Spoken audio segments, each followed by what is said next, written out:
Chapter 2.6 Evidence of the three fundamental truths as provided by Moses and Plato. If we ask ourselves what is the we that we are talking about when we refer to the possibility that we are a terrible mistake, a worthless blight on this planet, the face of absolute evil, as Jung said, we can see where the real problem about our seemingly horribly flawed condition lies. The we is surely our conscious thinking mind or intellect. It is our conscious mind that is uncertain of its worthiness, that suspects that it might be to blame for our species' present seemingly highly imperfect, even fallen or corrupted, competitive, aggressive and selfish condition. And indeed, that most famous mythological account of the origin or genesis of the human condition, the story of Adam and Eve from the book of Genesis in the Old Testament in the Bible, which the very great prophet Moses wrote,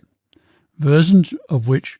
also appear in the Torah of Judaism and the Quran of Islam, recognizes that this was the case, that it was our conscious mind that led to our good and evil afflicted condition. Moses said that the first humans, represented in this account by Adam and Eve, lived naked and they felt no shame in the Garden of Eden and were created in the image of God,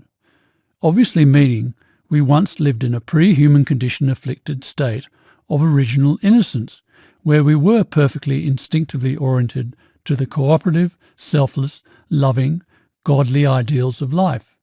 Indeed, the dictionary description for the word Edenic is the first home of Adam and Eve, a state of innocence, bliss, or ultimate happiness. As mentioned in paragraph 65, Moses then said that Adam and Eve took the fruit from the tree of knowledge because it was desirable for gaining wisdom, obviously meaning we became fully conscious, thinking, knowledge-seeking beings. Then, as a result of developing a conscious mind and disobedient, the term widely used in descriptions of Genesis 3, free will, Moses said we fell from grace, derived from the title of Genesis 3, the fall of man, obviously meaning our original cooperative, selfless and loving, good state became corrupted, and our competitive, selfish and aggressive, indeed angry, egocentric and alienated, evil, sinful, guilt-ridden state emerged. It was at this point that humans realized that they were naked, so they sewed fig leaves together and made coverings for themselves, meaning nudity was no longer a shameless state,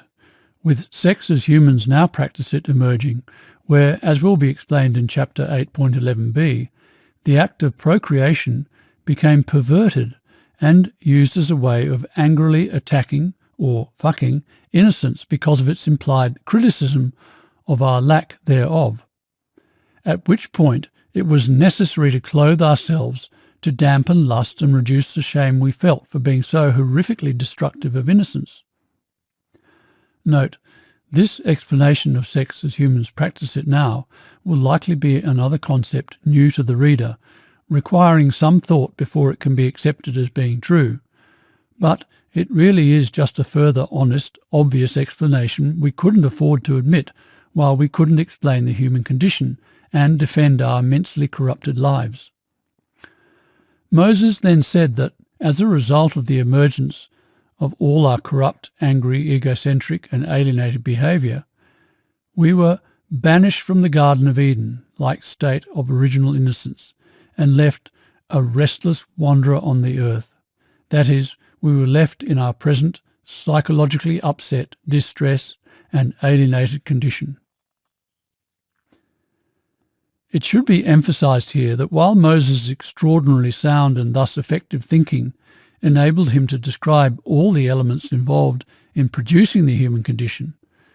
the story of Adam and Eve is only a description of the conflict that produced the upset state of our human condition, not an explanation of why the conflict occurred. As was described in chapter 1, for that all-important explanation to be possible, science had to be established, and understanding of the difference in the way genes and nerves process information found. We had to understand that 1. The genetic learning system is an orientating learning system, while the other, the nerve-based learning system, is insightful. And until that clarifying explanation was found, it wasn't possible to explain that the intellect is actually the hero, not the villain deserving of being banished from the Garden of Eden it is portrayed as in the story of Adam and Eve. Moses was an exceptionally honest and thus effective thinker, and could describe the elements involved in producing the human condition. But he could not liberate humanity from the insecurity of that condition. For that to be possible, science had to be developed. As we have already established, Plato was, like Moses, an extremely honest, denial-free, effective thinker, one whose mind was focused on the enlightenment or ignorance of our human condition. Given his extraordinarily truthful and accurate description in the Republic of the human race being imprisoned in a dark cave of denial, it should come as no surprise that Plato also recognized that, as Moses said, we fell from grace, from a Garden of Eden, pre-human condition afflicted state of original innocence, and identified the elements involved in that fall of our conscious mind in conflict with our original innocent instinctive self. Yes, in the Republic, prior to introducing his cave allegory, Plato presented what he termed in the original Greek wording as his theory of the psyche, or psychological condition of humans, in which he spoke of the conflicting elements that caused the imperfections of human life, namely our moral instincts, which, again in the original Greek wording, he referred to as thymos, in conflict with our conscious intellect, which he referred to as eros.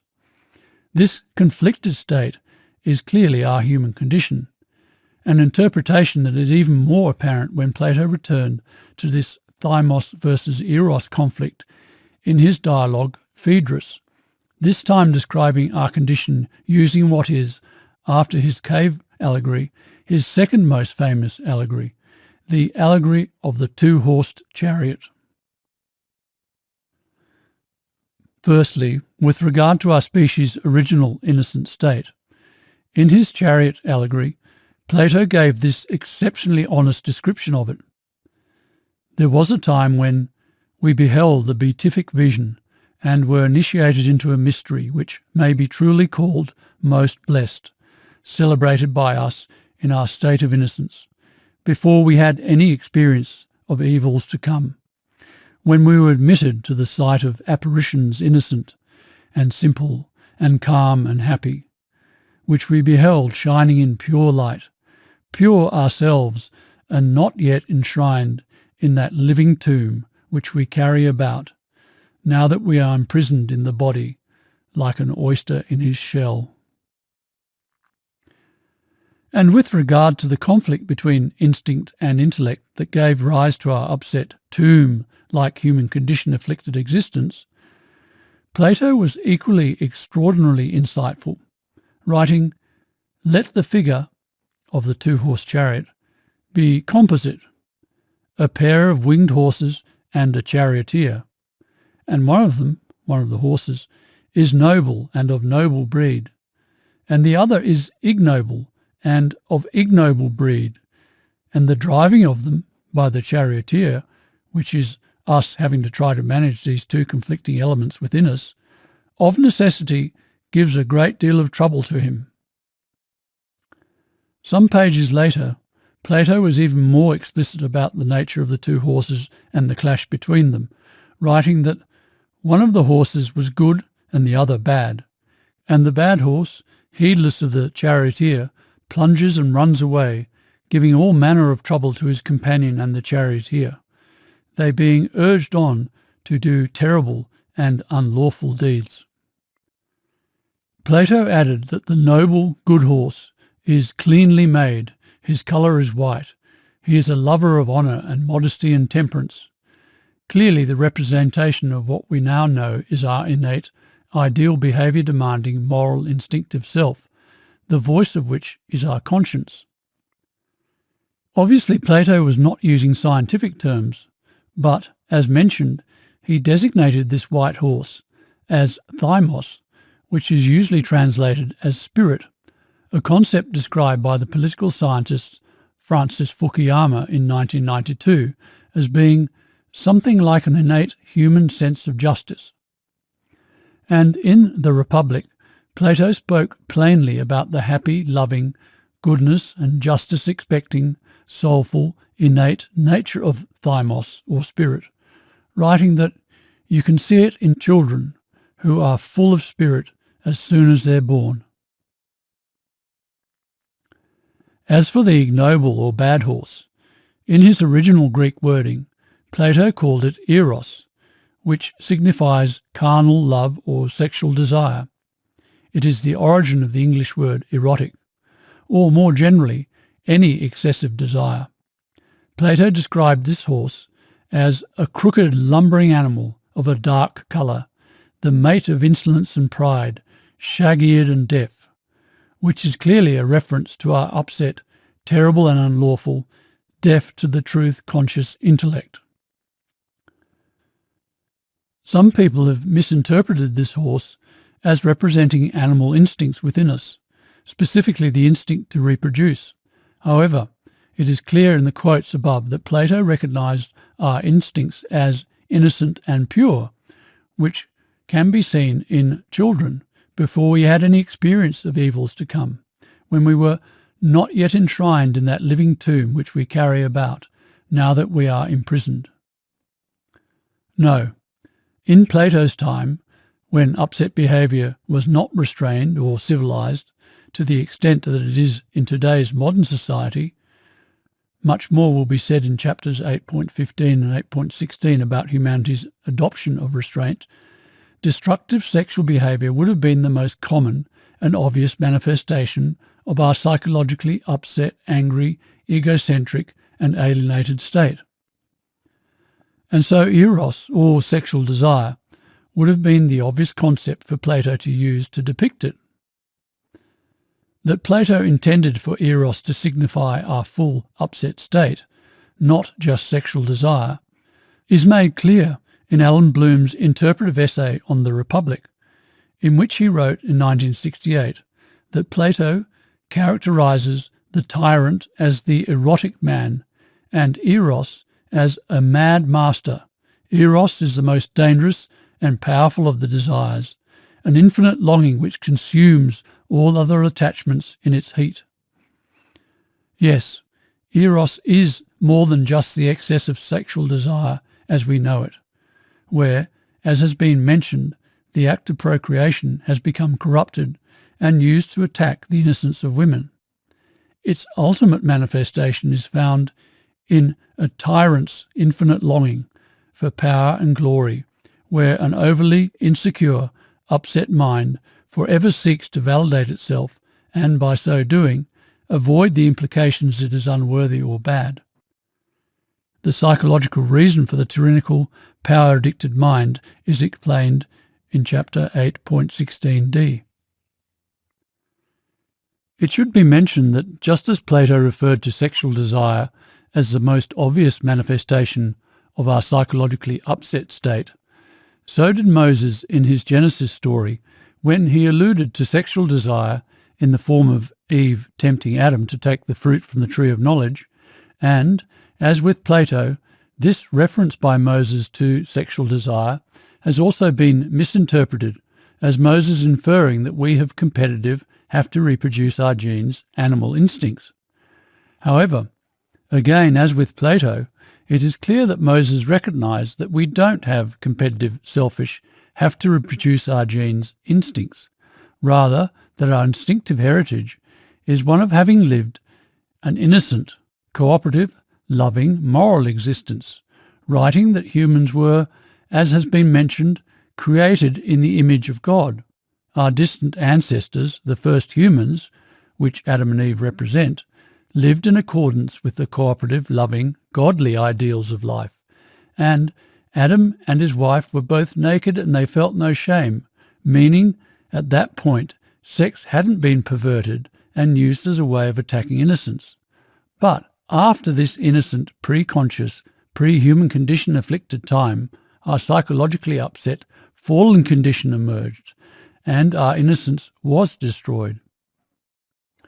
As Moses described it, after we took the fruit from the tree of knowledge, the eyes of both of them, Adam and Eve, were opened, and they realized that they were naked. So they sewed fig leaves together and made coverings for themselves. Although Moses clearly recognized that our distant, pre-conscious, pre-human condition afflicted, pre-upset ancestors were innocent, cooperative and loving, the question arises as to why did he infer that it was the upset state of sexual desire, in the form of Eve supposedly using sex to tempt Adam, that caused Adam to take the fruit from the tree of knowledge? The answer can only be that an account of the emergence of the human condition, which is what is being provided by Moses, should include reference to the immense role sex has played in the life of upset humans. Indeed, as will all be explained in chapter 8.11b, after the upset state emerged, sex became one of the main means by which the upset was spread from one generation to the next. And having Adam tempted by Eve in this great moment of transition for our species from innocence to upset gives recognition to that, even though the upset behaviour of sex as humans now practice it emerged after we set out on our upsetting search for knowledge, not before. This misplaced representation of when this perversion of sex occurred is very apparent in this critical passage in which Moses wrote that Eve gave some fruit from the tree of knowledge to her husband, who was with her, and he ate it. Then the eyes of both of them were opened, and they realized they were naked. So they sewed fig leaves together and made coverings for themselves. The first sentence is where it is historically inferred that Eve seduced Adam into taking the fruit from the tree of knowledge. However, the second sentence says that their eyes opened. Conscious, upset, shameful, lustful state emerged after they ate the fruit from the tree of knowledge. Another clear use of sexual desire to represent our corrupted, upset state was given by the 8th century BC Greek poet Hesiod in his famous story of how Prometheus stole fire, representing consciousness, from the gods and gave it to humanity, prompting Zeus to punish mankind by creating the first woman, Pandora, saying, "I will send evil, Pandora, for thy stealthy fire, an ill which all shall love and all desire." Yes, sexual desire came after mankind had received the fire of consciousness. It should be mentioned that in another of Plato's allegories, which will be described shortly, he also referred to our distant, pre-conscious ancestors as having lived shamelessly in a lust-free, naked, innocent state, writing that our ancestors were earth-born, meaning they were not born of the sexual perversion of the act of procreation that is involved in sex now, and there was no possession of women, no devouring of one another, and they dwelt naked. As to why people have misrepresented Plato's dark horse and Moses' reference to sexual desire as indicating we have brutish, have to reproduce our genes animal instincts, it is because, as has been mentioned, and as will be explained more fully in the latter part of this chapter, blaming our present competitive and aggressive behaviour on supposed savage, competitive, have to reproduce our genes animal instincts in us, which our conscious mind has had to try to control, has been the main device used to deny that we once lived in a cooperative, selfless, loving, innocent state that was upset by the emergence of our conscious mind. It will become very clear through the course of this chapter just how determinately humans have sought to avoid the human condition by blaming our divisive behaviour on savage, we have to reproduce our genes' instincts. To return to Plato's two-horsed chariot allegory and the explanation of the meaning of the charioteer, designated in Plato's original Greek wording as logos, the charioteer represents the overall situation our species has been in, where we have been trying to understand the two conflicting elements within us of our ideal behaviour demanding instinct and our defiant, searching for knowledge, psychologically upset, angry, egocentric and alienated intellect, with the ultimate goal being to find the reconciling understanding of our condition that will enable us to be liberated and transformed from it. Logos is normally inadequately translated as reason, but in the context of Plato's chariot allegory, it takes on a broader meaning of our reasoning intellect seeking the true understanding of our condition, or, as Plato wrote, guiding our chariot to those realms of justice and temperance and knowledge absolute, of which we have an exceeding eagerness to behold. So, Plato's two-horse chariot allegory is an astonishingly clear description of the upset, crooked, lumbering, dark, mate of insolence and pride, shag-eared and deaf, alienated, intellect, rising in defiant, heedless opposition to our upright and cleanly made, white, lover of honour and modesty and temperance, pure, innocent, original instinctive self, or soul, leading us to terrible and unlawful deeds, so that we are now condemned as evil and enshrined in that living tomb. However, it has to be emphasised that, like Moses' Garden of Eden story, the chariot allegory is only a description of the conflict that produced the upset state of our human condition, not an explanation of why the conflict occurred. Like Moses with his story of consciousness developing in the Garden of Eden, Plato was still only able to view our intellect as an evil, bad, ignoble influence in our lives. Despite being the greatest of philosophers, Plato couldn't explain the human condition.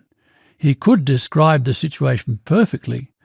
but he still couldn't deliver the clarifying, psychosis-addressing and relieving explanation. He couldn't explain how humans could be good when we appeared to be bad. As has been explained, for that to be possible, science had to be developed. Nevertheless, Plato's insights were absolutely remarkable, for not only did he clearly identify our original state of uncorrupted innocence and the two conflicted elements that then produced our psychologically upset, corrupted, fallen human condition in his two-horse chariot allegory, in one of his final dialogues, The Statesman, he was even more incisive. While still not able to explain why the conflict occurred, and from there explain how humans are good when we appear to be bad, in what is known as the myth of the reversed cosmos, he gave a perfectly clear description of the sequence of events that led to that conflict, even anticipating its eventual peaceful resolution. To fully appreciate this account, the references Plato makes in it to God being the order of all need to be briefly explained. Later in chapter 4, it will be explained that there is a teleological or holistic purpose or meaning to existence, which is to develop the order of matter into ever larger and more stable wholes. Atoms come together or integrate to form compounds, which in turn integrate into virus-like organisms, into single-celled organisms, into multi-celled organisms, etc. But while this integrative meaning of existence is one of the most obvious truths, it too has been denied by human condition avoiding mechanistic science, because it implies humans should behave in an integrative, ordered, cooperative, sharing, selfless, loving way. Behaviour that is at complete odds with our present, seemingly divisive, disorderly, and disintegrative, competitive, selfish and aggressive behaviour. No, only when the human condition was explained and our divisive state understood, as it now is, would it be safe to admit this truth of integrative meaning that our concept of God represents, which Plato, in his extraordinary human condition confronting, not avoiding honesty, was able to acknowledge? So, just as he did with his chariot allegory, Plato began his reversed cosmos allegory by giving a truthful description of our innocent ancestors, referring to them in this instance as the earth-born, so called because they were born of the earth rather than through procreation. Earth-born is presumably a metaphor for the time prior to the emergence of sex, as we upset humans practice it, where, as mentioned earlier, the act of procreation has been corrupted and used to attack the innocence of women. And I should mention that Plato insisted that this golden age in our past was a historical reality, writing that in this tradition of the earth-born man, which is nowadays often unduly discredited, our ancestors, in the form of existing relatively innocent races of people, such as those who still exist today like the Bushmen of the Kalahari and the Australian Aborigine, who were nearest in point of time to the end of the last period and came into being at the beginning of this, are to us the heralds of that earlier innocent age.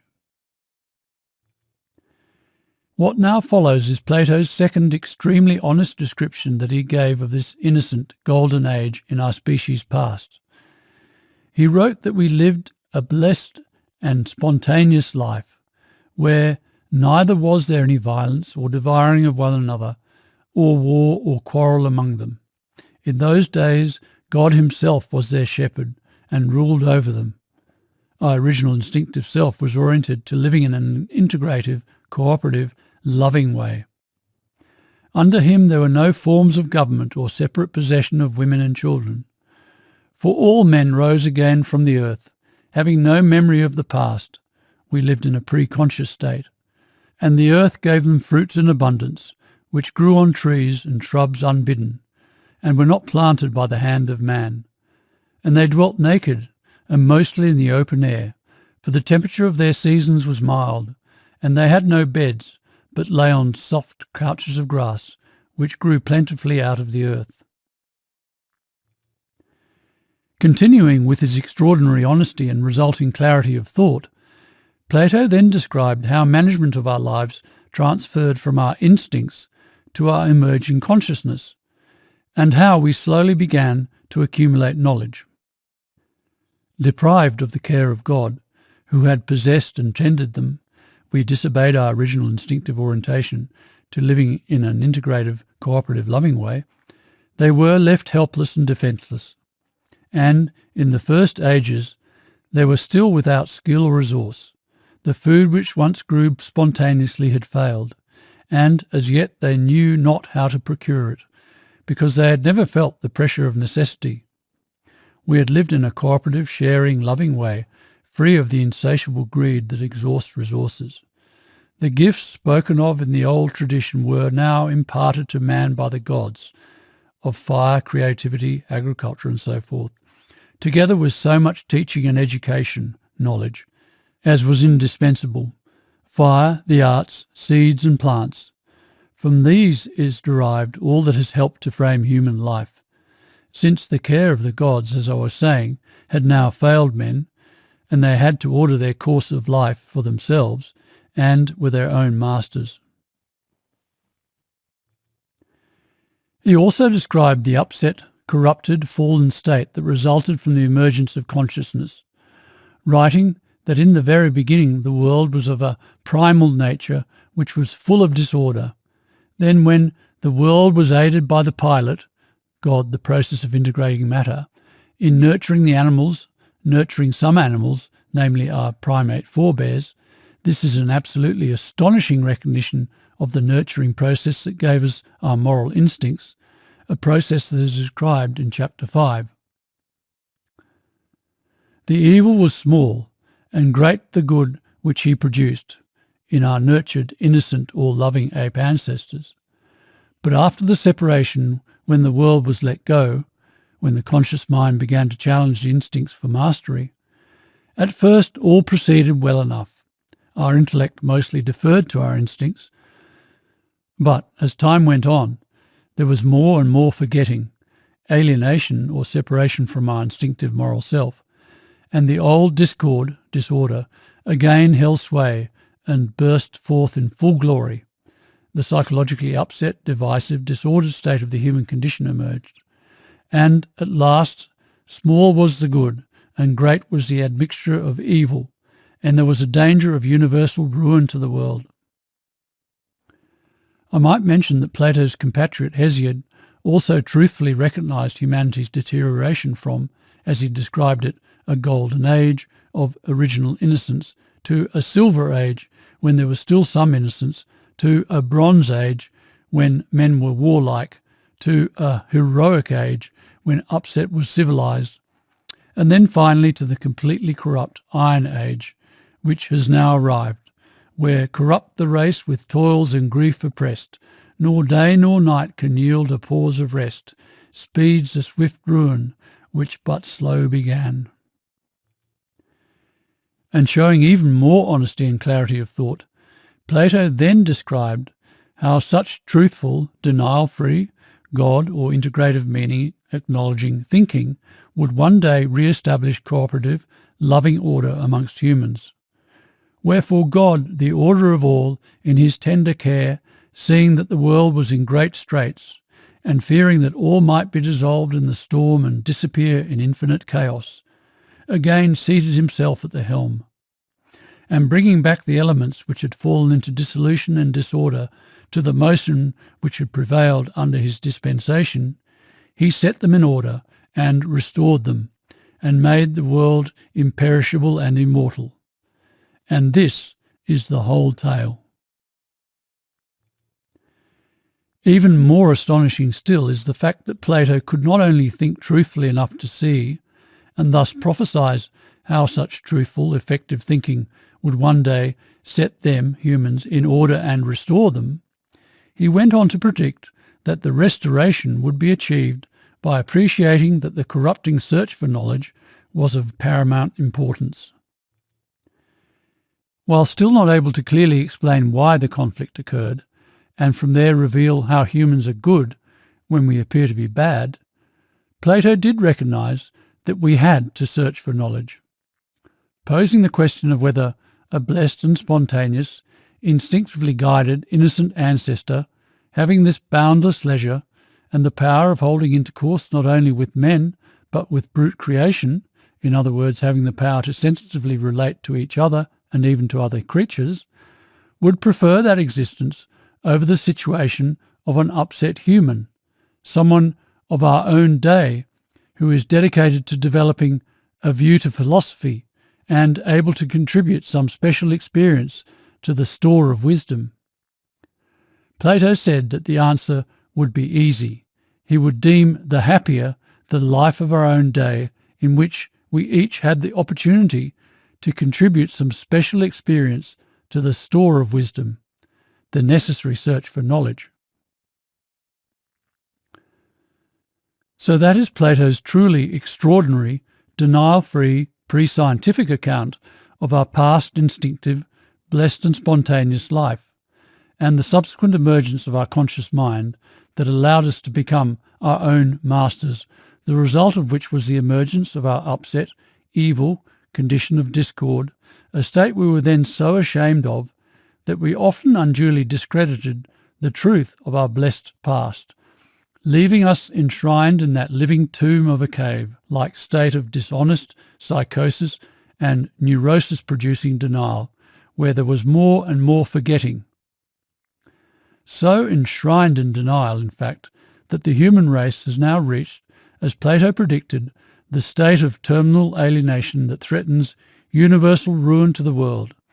from which only a denial-free approach, one where God, in the form of integrative meaning, acknowledging truthfulness, has again seated himself at the helm, could, as has now happened with this book, set them, humans, in order and restore them. Plato certainly had no trouble admitting the three great truths underlying the reality of our condition, that our conscious mind caused our fall from innocence, that we suffer from a psychosis,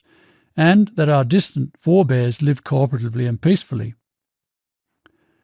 I think we are now able to fully appreciate why A.N. Whitehead said that all philosophy, which again is the quest for truths underlying all reality, is merely a series of footnotes to Plato. It should be noted that Plato emphasized that we would often unduly discredit the truth of our species innocent, blessed, upright, cleanly made, pure, noble, good, modest, honourable, spirited, simple and calm and happy past, which is part of the more and more forgetting denial that, unchecked, leads to universal ruin to the world. This journey to ever-increasing levels of alienation and its dishonesty is the underlying story that this book documents. There is yet one more very impressive reference that Plato makes to our species' original all-loving, all-sensitive, always behaving in a way that is consistent with the integrative, cooperative, godly ideals of life, instinctive self or soul. This appears in his dialogue Phaedo, where he wrote that humans have knowledge both before and at the moment of birth of all absolute standards of beauty, goodness, uprightness, holiness. Our souls exist before our birth, describing the soul as the pure and everlasting and immortal and changeless realm of the absolute. Our soul resembles the divine, or God. So both Moses' Garden of Eden and Plato's various accounts identify our conscious mind as causing the fall from an original, cooperative, loving, blessed, calm and happy state of innocence. They recognise that our present fallen, corrupted, psychologically upset human condition resulted from the emergence of our unique, fully conscious thinking mind. Note again that the biological explanation for the great mystery as to how our distant ape ancestors came to live unconditionally, selflessly, cooperatively and peacefully, the instinctive memory of which is our moral conscience, is presented in chapters 5 and 6.